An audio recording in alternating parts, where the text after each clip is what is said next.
우리 부활절인데요. 사도행전 말씀으로 계속해서 은혜를 받고 있습니다. 자, 오늘 읽은 성경 말씀에는요, 최초의 이방인 교회로 세워진 안디옥 교회, 이 교회가 최초로 그리스도인이라고 일컬음을 받은 그런 내용이 나옵니다. 그래서 이 내용을 중심으로 우리가 그리스도인이 된다는 것은 과연 무엇을 의미하는 것인가 하는 것을 같이 한번 생각해 보기를 원합니다. 우리 25절에서 26절 다시 한번 읽어보겠습니다. 시작. 바나바가 사울을 찾으러 다소에 가서 만남에 안디옥에 데리고 와서 둘이 교회에 1년간 모여있어 큰 무리를 가르쳤고 제자들이 안디옥에서 비로소 그리스도인이라 일컬음을 받게 되었더라. 아멘. 여기 보면요, 최초의 이방인 교회가 안디옥 교회죠. 여기서 교회 역사상 처음으로 그리스도인이란 일컬음을 받게 되었습니다. 여기서 우리가 기억해야 될 사실은 이들이 그리스도인이라고 일컬음을 받은 것은 교회 내에서 자기들끼리 그렇게 야 우리 그리스도인 하자 이렇게 한 게 아니라 바깥에 있는 안 믿는 사람들이 그들을 그리스도인으로 인정했다는 거죠. 저 사람은 그리스도인이야, 그리스도를 닮은 사람이야, 이렇게 이야기해 주었다는 것이 중요합니다. 그래서 여러분, 그리스도인이란 것은 그냥 겉으로 보기에 직분이 있고 교회 다닌 경력이 오래되고 해서 그리스도인이 아닌 거예요. 그 사람의 삶의 말에서 모습에서 예수 그리스도가 묻어나오고 드러나와야 그것이 그리스도인인 것입니다. 그저 모태신앙이다, 교회 오래 다녔다, 어떤 직분이 있다라고 해서 그리스도인인 게 아닌 것입니다. 우리가 알아야 될 사실은요, 겉이 그럴듯하다고 속까지 보장해 주지는 못한다는 거죠. 예. 겉으로 그럴듯하다고 속이 꼭 좋다고 말할 수가 없는 거죠. 여러분, 겉만 그럴듯한 그리스도인을 뭐라고 합니까? 무늬만 그리스도인, 이런 표현 쓰죠. 무늬만 그리스도인. 겉무늬만 그럴듯하다. 예, 마치 포장지가 그럴듯해서 샀는데 안에 보니까 상품이 형편없듯이 우리가 겉으로 그럴듯하다고 정말 그가 옳은 그리스도인이라는 보장은 없다는 거죠. 어떤 꼬마에 대한 이야기가 있습니다. 이 꼬마가 어느 날 학교 운동장을 갔는데 육상 선수들이 멋진 유니폼을 맞춰 입고 줄을 지어 달리는 모습이 너무 멋있었어요. 이야, 너무 멋있다. 그래서 자기 아빠를 졸라서 자기도 유니폼을 하나 맞추어서 입었습니다. 그리고 운동장을 나가서 열심히 달렸습니다. 숨이 턱에 차서 와서 그 꼬마가 하는 말이 무엇이었을까요? 이상하네. 유니폼을 입었는데도 달리기가 잘 안 되네. 자, 여러분, 유니폼을 입었다고 다 잘 달릴 수 있는 게 아니라는 거예요. 유니폼을 입고 그 많은 훈련을 해야 잘 달릴 수 있는 거지, 내가 유니폼만 갖춰 입었다고 되는 게 아니. 이 꼬마는 순진하니까 유니폼 입은 선수들이 멋지게 달린 걸 보니까 자기도 유니폼만 입으면 멋있게 달릴 수 있는 줄 착각한 거죠. 우리가 그런 교회에서 직분이나 그런 지위나 그런 어떤 그럴듯한 그런 교회 경륜이나 연륜이나 이런 그럴듯한 영적 그런 유니폼을 입고 우리가 속까지 그리스도인이라고 착각하고 있으면 안 된다는 거죠. 우리가 자신을 다시 한번 잘 돌아봐야 됩니다. 오늘 세상에서 사람들이 기독교인을 욕하는 이유가 여기에 있죠. 교회에 이름 올려놓고 매주일 교회를 가는 것 같은데 삶은 전혀 덕이 되지 않는, 전혀 그리스도인다운 삶이 아닌 사람들을 볼 때 세상 사람들이 교회를 욕하게 되고 전도의 문이 막히게 되는 거죠. 그래서 여러분, 우리가 지금까지 한국교회가 교회 성장이 참 많이 됐어요.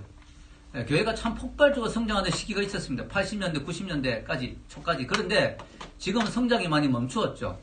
그래서 이것이 우리가 하나님 우리에게 요구하시는 게 이제는 성장 위주로 가기보다는 성숙을 추구하라. 성숙에 의한 자연스러운 성장이면 너무 좋은 거예요. 교인들이 한 사람 한 사람이 그리스도인으로 너무나 아름답게 성숙해서 전도의 문이 열리고 막 교회가 성장하면서 너무 좋은 건데, 무늬만 그리스도인, 정말 급하게 사람만 자리만 채우는 그런 성장은 바람직하지 않다. 왜냐하면 그 사람들이 밖에 나가서 잘못할 때는 더 많이 욕을 먹는 거지 않습니까?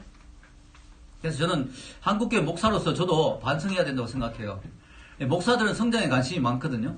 그래서 빨리 막 키워야 되겠다, 성장해야 되겠다, 이런 생각을 하다가 성숙되지 못한 그리스도인을 키우는 그런 모습들이 있으면 안 된다는 거죠. 그래서 먼저 목사들이 하나님 앞에서 먼저 성숙한 그리스도인으로 바로 서야 되겠다 하는 생각이 듭니다. 우리 한국교회에 가장 존경받는 목사님이 누구냐면은 한경진 목사님이란 분이에요. 돌아가셨지만 영락교회 한경진 목사님이 가장 바람직한 목회자상. 근데 그분이 노년에 이제 돌아가시기 얼마 전에 유명한 목사님들이 여러분이 와서 교계의 큰 목사님들이죠. 그분들이 가서 한경지 목사님을 뵈러 갔습니다. 가서 한경지 목사님에게 이렇게 이야기했어요. 목사님 마지막으로 우리 한국교회 목회자들에게 남기실 말씀이 없습니까? 왜냐면 이분이 교계 원로고 너무 훌륭한 어른이니까 돌아가시면 이분의 그 좋은 이야기를 들을 기회가 없잖아요. 그래서 거의 마지막이라 생각하는 그런 순간에 목사님, 저희 한국교회 목사님들에게 꼭 하고 싶은 말 없습니까? 하니까 한경지 목사님 뭐라고 하신 줄 아세요? 목사님 예수 잘 믿으세요. 근데 그 말이 너무 대단한 말인 거예요. 목사인데 예수를 안 믿는 목사가 많아요. 또 믿기는 믿는데 제대로 안 믿는 목사가 많아요. 저부터 반성해야 되겠죠. 우리가 해야 될 일은 뭐냐면 예수 잘 믿는 게 정말 중요합니다. 제대로 예수님을 믿는 거, 옳게 예수님을 믿는 거, 이게 정말 중요하거든요. 예수님을 잘 믿는 거. 오늘 성경에 보면 안디옥 교회 성도들이 26절에 보면 비로소 그리스도인이라 일컬음을 받게 되었더라. 이렇게 놓은데요. 우리 24절부터 26절까지 한번 읽어보겠습니다. 시작.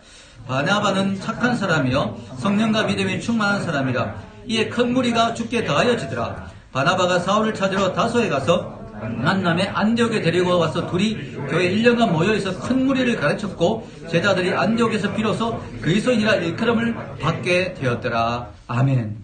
일단 저는 두 가지를 좀 생각하고 싶은데 여기서 바나바가 착하다. 성령이 충만하고 믿음이 충만하다. 저는 교회는 목사님을 닮는다고 생각해요. 이 안디옥 교회가 그리스도인이라는 좋은 이름을 들었던 이유는 목사님이 훌륭했기 때문이에요. 그 목사님을 보고 배운 교인들도 훌륭해진 거죠.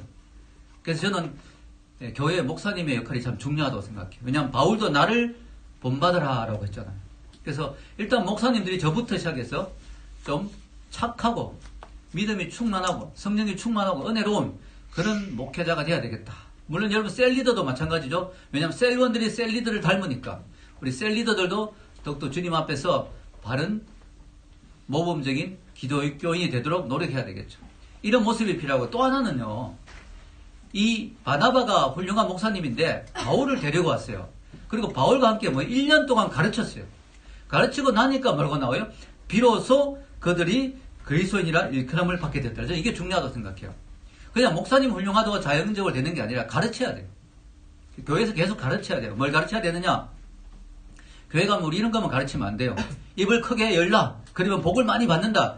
이것만 가르쳐서 되는 게 아니고요. 그리스도인이면 그리스도인답게 살아야 된다. 예수님의 제자면 제자답게 살아야 된다. 이걸 교회에서 가르쳐야 돼요. 아멘? 이걸 배워야 돼요. 그래서 이 바울과 바나바가 모범적인 목회자의 모습으로 그들에게 보여줬고 또 그들이 1년 동안 열심히 가르쳤더니 뭐예요? 비로소 그들이 그리스도인이라는 이름을 얻게 됐다. 할렐루야. 교회가 그런 것이 필요하다는 생각이 듭니다. 자, 그럼 저는 오늘 그리스도인이라고 도대체 뭘 말하는 거냐를 좀 말씀드리고 싶습니다. 그리스도인이란 말은 그 안에 그리스도란 말이 들어가죠. 야, 이게 대단한 거죠. 여러분이 그리스도인이죠. 여러분이 정말 대단한 이름을 가지고 있어요. 왜냐하면 여러분 이름 안에 뭐가 있어요? 그리스도라는 이름이 있어요. 영어로도 크리스찬이 크라이스트라는 단어가 들어가요. 기독교, 그리스도. 우리 그리스도인이라는 바로 그리스도를 품은 사람. 예수님을 품은 사람. 또 다른 말로 하면 작은 그리스도. 리틀 크라이스트. 우리가 세상 사람들에게 또 하나의 작은 그리스도로 그들에게 비춰지는 그것이 바로 그리스도인이라는 것입니다. 그래서 여러분, 우리가 그리스도인이라면 우리 행동을 정말 잘해야 될 거예요. 말과 행동이 은혜롭고 덕이 돼야 되겠습니다. 왜냐하면은 우리를 보고 사람들이 그리스도를 보잖아요. 우리 이름 속에 그리스도가 들어가 있잖아요. 그러니까 우리가 잘못하면 뭐예요? 그리스도가 욕을 먹죠. 마치 자식이 잘못하면 부모가 욕먹듯이, 그죠? 우리가 행동을 잘못하면 우리만 욕먹는 게 아니고 뭐예요? 우리만 욕먹는 것이 아니고 우리가 그리스도인이기 때문에 그리스도라는 이름을 가지고 있기 때문에 우리 때문에 그리스도가 욕을 먹는다는 거죠. 그러나 반대로 우리가 너무나 잘하고 덕을 세우고 은혜롭고 정말 섬기고 하나님의 사랑을 드러내고 빛과 소금의 역할을 한다면 우리 때문에 누가 칭찬을 받고 누가 영광을 받아요? 그리스도가. 왜냐하면 우리가 그리스도인이니까. 야, 그리스도인 다르구나. 야, 그리스도인답다. 야, 그리스도인 정말 남과 다르구나. 이렇게 그리스도가 영광을 받게 됩니다. 그래서 이름이라는 게 중요한 거예요. 이름에 먹칠을 한다. 이게 정말 심각한 거죠. 여러분, 강남의 유명한 제과점 중에 김영모라는 제과점이 있습니다. 제가 이분이 쓴 자서전을 읽어봤어요. 저는 리더십에 관심이 좀 있어서 이분이 쓴 책을 읽어봤는데, 이분이 정말 동네 작은 빵집으로 시작했는데 최고의 지금 빵집이 됐잖아요. 강남에 정말 좋은 곳에 최고의 빵집이 됐는데요. 이분이 빵을 처음 만들 때 조금만 자기 마음에 안 드는 빵이 나오면 바로 다 버렸대요. 그 고급 재료를 쓴 빵이거든요.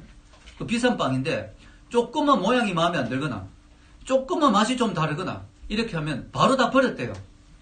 그것 때문에 부인하고도 많이 싸웠답니다. 그 아까운 빵을 왜 버려요? 하니까 내 이름으로 만든 빵인데 내 이름에 먹칠할 수가 없다. 이분이 자기 이름을 걸었다는 거예요.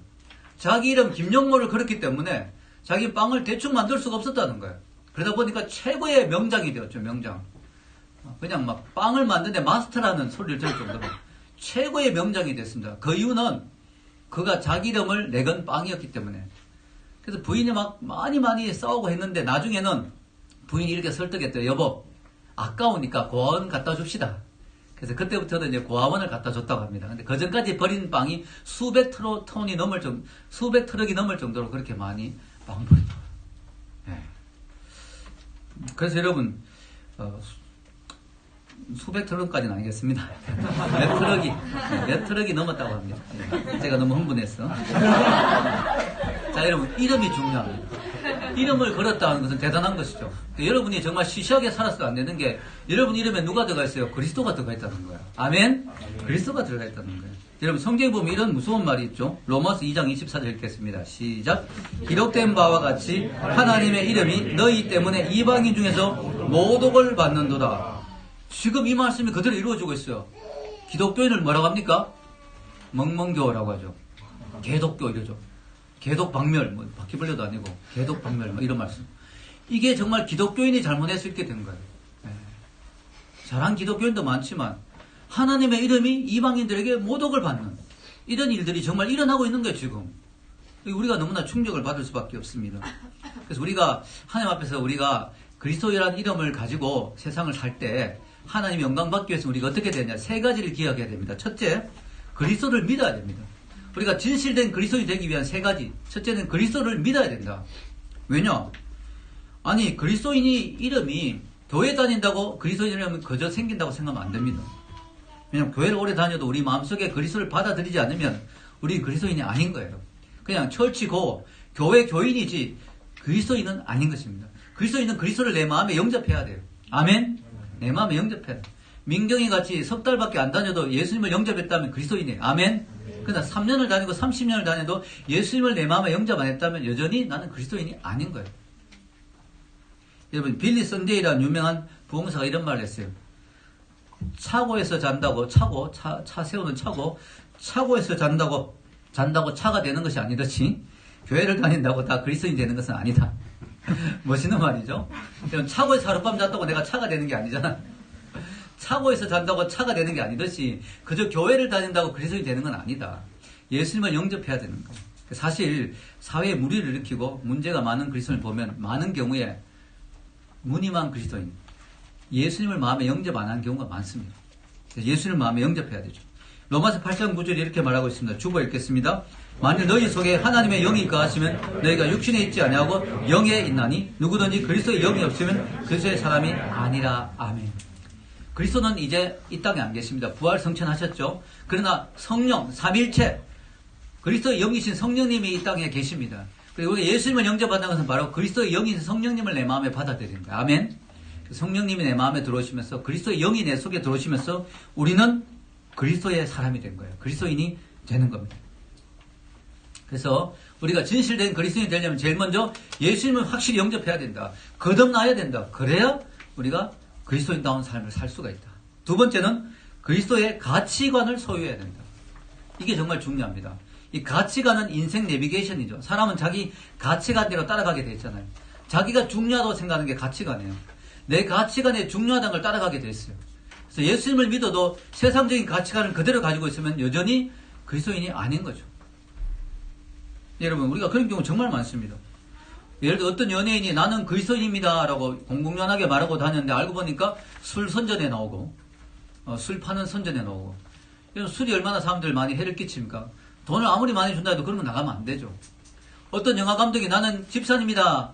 난 집사입니다. 라고 했는데 그 영화 감독이 만든 영화를 보니까 청소년이 보면 안 되는 영화예요. 뭐 이런 걸 만들고. 어떤 사장님이 나는 크리스찬입니다. 라고 이야기했는데 나중에 보니까 온갖 비리로 들통이 나서 감옥에 들어가고. 뭐 이런 경우가 얼마나 많습니까? 이게 무슨 이유일까요? 그래서 뭐냐면 그들이 그리스도인이라고 말은 하는데 그리스도인의 가치관을 가지고 있지 않는 거죠. 여러분, 그리스도인의 가치관을 가졌다는 건 무슨 말이냐면 내 말과 삶과 행동에서 예수 그리스도라면 어떻게 했을까를 생각하고 그대로 행동하는 게 바로 그리스도인의 가치관을 가지는 거예요. 이게 영어로 뭐예요? WWJD What would Jesus do? 예수님이라면 어떻게 했을까? What would Jesus do? 이게 참 한때 센세이션을 일으켰죠. 이 책이 있거든요. 예수님이라면 어떻게 했을까? 여러분 그 책 한번 읽어보십시오. 여러분 말하고 행동할 때 예수님이라면 어떻게 했을까를 생각하면서 행동해요. 그게 예수님의 가치관을 가진 거예요.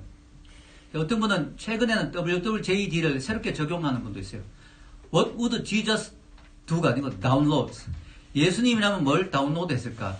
여러분이 어떤 것을 다운로드 할 때 이거 예수님은 이걸 다운로드 했을까 생각하고 다운로드 해야 돼요. 아멘? 네. 예수님의 가치관을 가져야 돼요. 그래야 진짜 그리스도인이에요. 그래야 세상에서 욕을 안 먹는 거예요. 여러분 성경에 이런 말씀이 있죠. 로마서 12장 1절에서 2절 읽겠습니다. 그러므로 형제들아 내가 하나님의 모든 자비하심으로 너희를 권하노니 너희 몸을 하나님이 기뻐하시는 거룩한 산제물로 드리라. 이는 너희가 드릴 영적 예배니라. 너희는 이 세대를 본받지 말고 오직 마음을 새롭게 함으로 변화를 받아 하나님의 선하시고 기뻐하시고 온전하신 뜻이 무엇인지 분별하도록 하라. 여기 보면 이 세대를 본받지 말라고 되어 있는데요. 이 세대가 영어로 보니까요. The pattern of this world예요. 이 세상의 패턴. 여러분 패턴 있죠. 여러분 디자인하는 효빈님 잘 알겠지만 패턴 있잖아요. 패턴 디자인 패턴이. 여러분 패턴이 있는데요. 이 세상에 패턴이 있다는 거야. 패턴이 있으면 어떻게 됩니까? 이 세상은 우리를 어떤 패턴대로 찍어내려고 하는 거예요. 그래서 우리가 아무 생각 없이 살면요. 나도 모르게 기독교인인데도 세상의 가치관에 영향을 받아가지고 세상의 패턴대로 살게 돼 있어요. 왜냐하면 세상은 우리를 딱 그 모양 그대로 찍어내려고 하거든요. 네. 학교 가도 학생들이 요 색깔 옷만 입는다. 요런 머리 형태만 한다. 요런 신발만 신는다. 이런 패턴이 있어요, 심지어는. 근데 자꾸 우리도 모르게 그걸 따라가게 되는 거예요. 여러분, 세상 사람들은 돈이면 다 된다고 이야기하죠. 우리 기독교인은 그런 가치관을 가지면 안 되겠죠. 세상 사람들은 수단과 방법을 가리지 않고 성공만 하면 된다고 이야기하죠. 그러나 우리는 그렇게 살 수 없죠. 우리는 다른 가치관을 가지고 있기 때문에. 세상 사람들은 자신의 이익을 위해서 다른 사람을 얼마든지 이용해도 된다고 이야기하지만 우리는 그렇게 말할 수 없죠. 왜? 우리는 다른 가치관을 가지고 있기 때문이죠. 여러분, 우리가 그리스도인이라는 것은요. 진짜 신실한 그리스도인이라는 것은 세상 사람과 다른 가치관, 즉 성경적 가치관. 그게 뭐냐면 예수님이라면 어떻게 했을까라고 생각하고 말과 행동을 하는 그것을 가져야 된다는 거예요. 아멘? 그것이 중요한 거예요. 세 번째는요. 그리스도를 닮은 사람이 되어야 된다. 이게 무슨 말이냐? 바로 예수님의 인격을 가져야 된다. 내가 얼마나 오래 교회 다녔고 심지어 내가 어떤 교회에서 직분을 가지고 있고 내가 셀리더다, 내가 찬양 인도자다, 내가 장로다, 내가 집사다, 구원사다 이게 중요한 게 아니고 내가 어떤 은사를 가졌다. 너무 귀하죠. 우리 예설자매도 이런 은사가 얼마나 귀합니까? 꽃으로 이렇게 아름답게. 야, 정말 감사하죠. 그러나 그거하고는 인격하고는 상관없어요. 예수 인격이 별로라는 뜻이 아닙니다. 오해하지 마시고. 우리가 어떤 은사를 가졌든지 앞에서 마이크를 잡고 찬양 잘하잖아요. 그거하고 내 인격하고는 상관없어요. 그건 은사거든요. 은사. 찬양 인도자 중에서 타락한 사람이 얼마나 많은지 몰라요. 용성이가 그렇단 말이 아니에요. 설교 잘한 것도 은사예요. 제가 티칭의 은사가 있잖아요. 그런데 이거하고 인격하고는 상관없어요. 말 잘하고 설교 잘한다고 꼭 그 인격이 훌륭하다는 보장은 없어요. 여러분, 우리가 속으면 안 됩니다. 교회에서 여러 가지 직분을 가지고 여러 가지 다양한 사역을 하고 활동을 하고 은사가 있고 그것이 내 인격은 아니에요. 내 인격은 뭐냐 이거예요. 내 인격은 갈라디아서에 나옵니다. 갈라디아서 5장 22절 23절이 바로 성령의 열매거든요. 이걸 가지고 있는 사람이 예수님을 닮은 인격을 가진 사람이에요. 아멘. 읽어보겠습니다. 오직 성령의 열매는 사랑과 희락과 화평과 오래 참음과 자비와 양성과 충성과 온유와 절제니 이 같은 것을 금지할 법이 없느니라. 아멘. 금지할 법이 없다는 건 뭐냐면 막을 수가 없다. 그 사람 속에서 자연스럽게 너무나 드러난다는 거예요. 그 사람 속에서 자연스럽게 사랑과 희락과 화평과 오래 참음과 자비와 양성과 충성과 온유와 절제가 드러난다는 거죠. 여러분, 예수님을 한번 생각해 보세요. 예수님은 어떤 인격을 가졌을까 생각해 보면요. 이걸 가지고 있는 거예요. 사랑이 넘치고요. 화평하고요. 기쁨 있고, 주님 안에서 기쁨 있고, 하나님이 주신 기쁨 있고, 평강 있고요. 절제하시고, 그죠? 예수님은 능력 있지만 자기 위해서 하나도 안 쓰셨잖아요. 사탄이 막 돌을 떡으로 만들어다 예수님 절제하고 안 쓰셨잖아요. 그 능력을. 절제하시고, 그죠? 온유하시고, 인내하시고. 야, 이걸 예수님이 가지고 있는 거예요. 그럼 나는 어떤가? 여러분. 나는 사랑이 있는가? 나는 오래 참는가? 여러분, 대입해 보시면 알겠죠. 그러면 우리가 좀 마음에 절망이 찾아오죠. 그러나 여러분, 그렇게 생각 안 해도 되는 게요. 내가 만약에 작년에 나보다 지금 조금 더 사랑이 생겼다면, 조금 더 인내하게 됐다면, 나는 발전하고 있는 거예요. 아멘? 나는 발전하고 있는 거예요. 왜냐하면 나무에 열매가 맺지만 다음날 조그만 열매가 다음날 이만큼 커지진 않잖아요. 몇 달 걸리잖아요. 우리 인격은 몇 년이 걸리죠. 오랜 세월을 통해서 인격이 익어지고 완성되는 거니까요. 예수님을 평생 닮아가는 거니까요. 그래서 여러분, 내 모습이 정말 이 성령의 열매들이 있는지, 그래서 내가 같은 직장 동료인데 저 사람은 정말 인내심이 많고 정말 온유하고 사랑이 있다. 저 사람은 정말 닮고 싶다. 그러니까 예수님 믿는 사람이야. 이렇게 돼야 되겠죠. 내 인격이 바로 예수님을 닮아야 된다. 즉 그리스도를 닮은 사람이 되어야 내가 세상 속에서 예수님을 소개하는 그리스도인으로 살 수가 있게 된다는 거죠. 여러분, 우리 예수님을 믿는 사람은 세상의 빛과 소금이라 했죠. 세상의 빛과 소금이 된다는 게 도대체 어떤 의미인가를 생각해주는 예화를 하나 이야기하겠습니다. 실화입니다. 실화. 사업에서 실패한 한 일본 사람이 미국으로 건너갔습니다. 거의 알거지가 돼서 미국으로 건너가서 어렵게 농장을 일구었어요. 장미 농장을 일구었어요. 그래서 농장이 어느 정도 자리를 잡았어요. 근데 그 옆집에 스위스에서 온 사람이 살고 있었어요. 근데 이 사람은 크리스찬이에요. 근데 같은 업종, 같이 장미 농장을 하다 보니까 옆집 사람도 장미 농장, 자기 농장이 있었어요. 그러니까 좀 친해졌죠. 같은 업종이니까. 근데 이 크리스찬인 스위스 사람이 자주 전도를 했어요. 일본 사람에게. 예수님을 믿어야 됩니다. 선생님도 저하고 같이 교회 가면 너무 좋겠습니다. 일본 사람은 관심이 없었어요. 그런 어느 날이었어요. 그때가 1941년 12월 7일 일본이 진주만을 공격하게 됐어요. 아니, 일본이 미국의 진주만을 공격했어요. 미국이 너무 충격을 받았어요. 그럼 일본 사람이 너무 싫어졌어요, 갑자기. 그래서 어떤 일이 나는지 여러분 아세요? 미국에서 미국 내에 살고 있는 일본 사람들을 유대인처럼 가스실로 보낼 수는 없고 그냥 자기 살던 데서 다 옮겨서 그냥 포로 수용소같이 어디 집어넣었어요. 너무 화가 나가지고 다 이주시켰어요. 실합니다. 역사적으로 그런 사실이 있었어요. 미국이 너무 화가 나가지고 미국에 살고 있는 일본 사람들 다 모아가지고 어디 다른 곳으로 수용을 했어요. 일본 사람은 너무 허탈하겠죠. 왜냐하면은 정말 이 농장은 이게 돌봐줘야 되는데 자기는 이제 가야 되니까 고생해서 가난하게 실패해서 일본에서 미국에 와서 겨우 자리를 잡고 이제 농장을 일궜는데 이제 떠나야 되니까 너무 정말 충격적이죠. 그때 스위스 사람이 그 집을 찾아왔습니다. 그리고 이렇게 이야기했습니다. 선생님, 걱정하지 마십시오. 선생님이 계시지 않는 동안 제가 농장을 잘 돌봐드리겠습니다. 일본 사람이 믿을 수가 없는 거예요. 그래가 겉으로는 감사하다고 말하지만 속으로 믿어지지가 않는 거죠. 그러니까 그 마음을 알아차렸는지 스위스 사람이 한마디 더 합니다. 걱정하지 마시고요. 저를 못 믿겠다면 제가 믿는 하나님을 믿으십시오. 그래서 일본 사람이 갔어요. 2년 동안 다른 곳에서 고생을 하다가 전쟁이 끝나고 돼서 집으로 돌아오게 됐어요. 돌아왔는데요. 샌프란시스코 역에 딱 도착했는데 이웃인 스위스 사람이 큰 플랜카드를 들고 서 있습니다. 어서 오십시오. 웰컴. 집에 가보니까 자기 농장이 자기가 가꿀 때보다 훨씬 더 아름답게 싱싱하게 깨끗하게 관리되어 있는 거예요.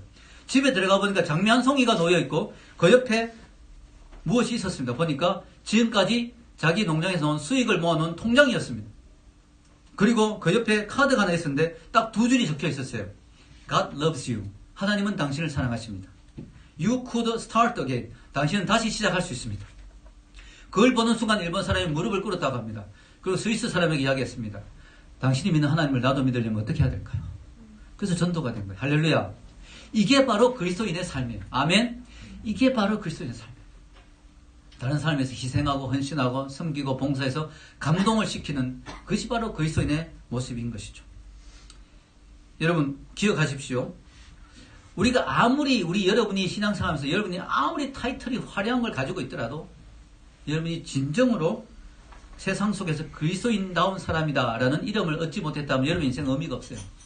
그러나 비록 여러분이 세상적으로 초라하고 보잘것없이 살아간다 하더라도 저 사람은 정말 그리스도인이야라고 하는 타이틀을 얻었다면 여러분의 인생은 헛되지 않습니다. 아멘입니까? 예, 결론을 내리겠습니다. 저는 안디옥 교회를 통하여 그리스도인이라는 것이 무엇을 의미하는지 생각해 보았습니다. 우리가 일단 그리스도인이 되었다면 우리는 함부로 살 수가 없습니다. 왜요? 여러분의 이름에 뭐가 있다고요? 그리스도가 있기 때문이죠. 예, 알렉산더 대왕에 대한 이야기 여러분 아시죠? 알렉산더 대왕의 부하 중에 묘하게도 이름이 알렉산드라는 이름을 가진 부하가 있었다고 합니다. 근데 문제는 이 부하의 행실이 너무 형편없었어요. 그래서 사람들이 이 부하를 알렉산더라는 병사를 많이 욕합니다. 저 알렉산더 저거 형편없어. 이름이 알렉산더. 어느 날 그 이야기가 알렉산더 대왕의 귀에 들어왔어요. 알렉산더 대왕이 그 부하를 불렀습니다. 그 부하가 알렉산더 대왕이 부르니까 벌벌 떨면서 왔어요. 알렉산더 대왕이 이렇게 이야기했습니다. 너가 이름이 알렉산더냐? 예, 그렇습니다, 폐하. 그러니까 알렉산더가 이렇게 이야기했어요. 내가 네게 명한다. 내 이름을 바꾸어라. 아니면 내 삶을 바꾸어라. 내 알렉산드라 이름을 가지고 그렇게 살지 말라는 거예요. 그 이름이 욕되다는 거죠. 그렇게 살 바에야 이름을 바꾸든지 아니면은 삶을 바꾸든지. 하나님이 우리에게 요구하신 것도 마찬가지예요. 너가 그리스도인이냐? 그렇다면 그렇게 살지 마라. 꼭 그렇게 살아야 되겠다면 그리스도인이라는 떼라. 어디 가서 그리스도인이란 말 하지 말고 내 신앙이 없다고 이야기해라 차라리.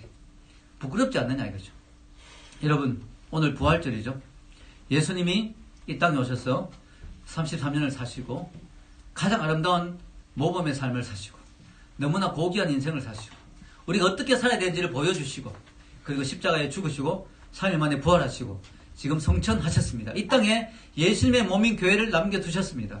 그래서 우리는 이 몸인 교회에 속하면서 예수 그리스도의 이름을 지니고 살면서 우리가 해야 될 일은 예수님이 이 땅에서 하셨던 그 일을 계속해서 우리가 이어가야 되는 사명을 받게 됐어요. 즉 예수 그리스도가 이 땅에 안 계시기 때문에 예수님이 어떤 분인가를 이 세상 사람들에게 보여줘야 될 사명을 우리가 가지게 되었습니다. 그래서 오늘 말씀을 듣고 여러분들이 삶의 자리에서 더욱더 아름다운 그리스도인의 삶을 살 때 하나님 기뻐하시고 그런 사람이 많아질 때 우리 교회가 더욱더 건강한 교회가 될 줄로 믿습니다. 기도하겠습니다.